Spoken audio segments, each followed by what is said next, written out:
Ready. Original ঝর্ণার পানি, এটার মধ্যে শেফা আছে, খাওয়া যাবে অবশ্য। বিসমিল্লাহ।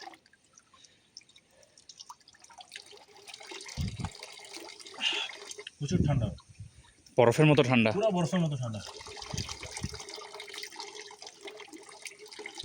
যেটা দেখতেছেন এই সেটা গরমের হচ্ছে ভিতরে আমার কাছে মনে হয় না ফ্রিজে পানির প্রয়োজন আছে, এখানে যদি কেউ পানি খায়। এক্স্যাক্টলি যেটা দেখতেছেন এটা হচ্ছে যে আমি আগের একটা ভিডিওতে আপনাদেরকে দেখালাম, পথে পথে আগেরটা বন্ধ ছিল, এটা চালু, যেটা হচ্ছে আপনার ঝর্ণার পানি ডিরেক্ট। অর্গানিক পানি, অর্গানিক ফুড। ভাইয়া বলতেছে অর্গানিক পানি। যাই হোক, তার্কির মানে মানুষজনের ভাষ্যমতে এই চেশমে বা এই পানির যে ঝর্ণাগুলো, এগুলো পানিতে শিফা থাকে, বিভিন্ন রকম রোগ বালাই থেকে মুক্ত হওয়া যায়। মানুষজন অনেক দূর দূরান্ত থেকে গাড়ি নিয়ে এসেও অনেক সময় পানি নিয়ে যায় এসব থেকে।